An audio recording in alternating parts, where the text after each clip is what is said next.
અમદાવાદમાં નજીવો વરસાદ પડ્યો અને ત્યારબાદ ઠેર ઠેર જળબંબાકારની સ્થિતિ જે છે તે સર્જાઈ છે।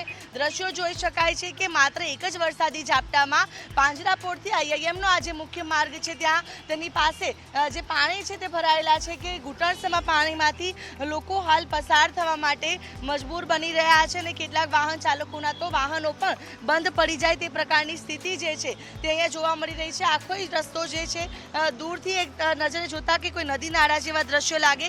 કેટલાક વાહન ચાલકો સાથે પણ વાતચીત કરીશું।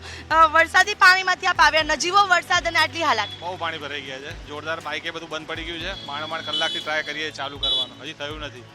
અંદર તો બોટ લઈને ફરે છે। કેવા પ્રકારની પરિસ્થિતિ છે? વરસાદી પાણી આગળ કેટલા ભરાયા? આગળ બધા બહુ ભરાઈ ગયા છે પણ સારું છે, વરસાદ પડ્યો ને। કેટલી હાલાકી થાય છે આવી રીતે વરસાદ નજીવો પડે અને આ પ્રકારે વરસાદી પાણી ભરાય? બહુ તકલીફ પડે છે અને બધું પાણી ભરાઈ જવાથી બધા વાહનો બધા અંદર ફસાઈ ગયા છે અને ગાડીઓની અંદર પાણી ઘૂસી ગયા છે, બહુ તકલીફ છે। બિલકુલ, તો જે રીતે લોકો વાહન ચાલકો છે તેના વાહનો બંધ પડી રહ્યા છે તે પ્રકારની સ્થિતિ જે છે તે અહીંયા સર્જાયેલી જોવા મળી રહી છે અને લોકો ભારે હાલાકી ભોગવીને અહીંયાથી પસાર થઈ રહ્યા છે। જેટલા પણ વાહન ચાલકો અહીંયાથી બહાર આવે છે તે તમામ આ જ પ્રકારે જે વરસાદી પાણીમાં પોતાના વાહનો જે છે તેમના બંધ થઈ જાય છે અને આ જ પરિસ્થિતિમાં તેઓ અહીંયાથી પસાર થવા માટે મજબૂર બની રહ્યા છે। એટલે કે એવી તો કેવી કામગીરી અમદાવાદ મ્યુનિસિપલ કોર્પોરેશન દ્વારા કરવામાં આવે છે કે નજીવા વરસાદમાં જ ઘૂંટણસમાં પાણી છે તે ભરાઈ જાય અને આ પ્રકારે સ્થાનિકો જે છે તે હેરાન ગતિ ભોગવે। એટલે કે આ દર વર્ષે આ પ્રકારની પરિસ્થિતિ સર્જાય છે।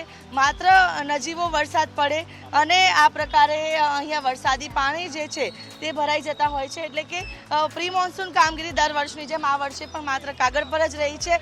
અન્ય પણ કેટલાક લોકો સાથે વાત છે। કેટલા પાણી ભરાય છે નજીવા વરસાદમાં? આટલે જળબંબાકાર ચાલુ છે, પાણી બહુ ભરાયા છે, ગટરોના કામ થતા નથી, જલ્દી બને ત્યાં સુધી પાણી કાઢો તમે। બિલકુલ, તો જોઈ શકાય છે કે લોકો બોટમાં ફરી રહ્યા છે।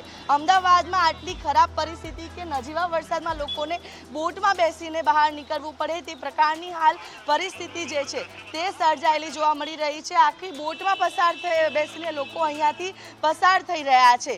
અમદાવાદ મ્યુનિસિપલ કોર્પોરેશનની આ કામગીરી જોઈ શકાય છે કે નજીવો વરસાદ અને વરસાદ બાદ લોકોને અમદાવાદની અંદર આ પ્રકારે બોટમાં બેસીને જવું પડે, બોટમાં બેસીને નીકળવું પડે તે પ્રકારની આખી પરિસ્થિતિ છે। લોકો સાથે અન્ય પણ જે બોટમાં બેસીને આવે છે તે લોકો સાથે વાતચીત કરીશું। વરસાદ પડ્યો ને આ બોટમાં બેસીને આવી રહ્યા છો, શું કહેશો? કેટલી મુશ્કેલી પડે છે? અમને તો બહુ જ મજા આવી રહી છે અત્યારે। બિલકુલ, તો જોઈ શકાય છે કે બોટમાં બેસીને અહીંયા જ્યારે વરસાદી પાણી ભરાઈ ગયા છે ત્યારે લોકો આ પ્રકારે બોટમાં બેસીને અહીંયાથી પસાર થઈ રહ્યા છે। એટલે કે જે રીતનાની પરિસ્થિતિ અમદાવાદ મ્યુનિસિપલ કોર્પોરેશન દ્વારા જે પ્રી મોન્સૂન કામગીરી છે તે નથી કરવામાં આવી રહી, તેના જ કારણે આ પ્રકારે બોટમાં બેસીને લોકો અહીંયાથી જતા જોવા મળી રહ્યા છે। અંદર પણ જોઈ શકાય છે કે દૂર દૂર સુધી વરસાદી પાણી જે છે તે ભરાયેલા છે અને આ જ વરસાદી પાણીમાંથી જ્યારે અંદર જે કેફે આવેલું છે ત્યાં જે લોકો કેફેની અંદર બેઠેલા લોકો છે તે આ પ્રકારે બહાર પોતાના વાહન સુધી પહોંચવા માટે આ પ્રકારે બોટનો સહારો છે તે લેતા જોવા મળી રહ્યા છે। અમદાવાદ મ્યુનિસિપલ કોર્પોરેશનની પ્રી મોન્સૂન કામગીરી જે ખાડી ગઈ છે અને તેના જ કારણે આ પ્રકારે બોટમાં બેસીને લોકોને પસાર થવું પડી રહ્યું છે અને જે રીતે વરસાદ બાદ આ પ્રકારે ઠેર ઠેર હાલાકીના દ્રશ્યો પણ સામે આવતા જોવા મળી રહ્યા છે।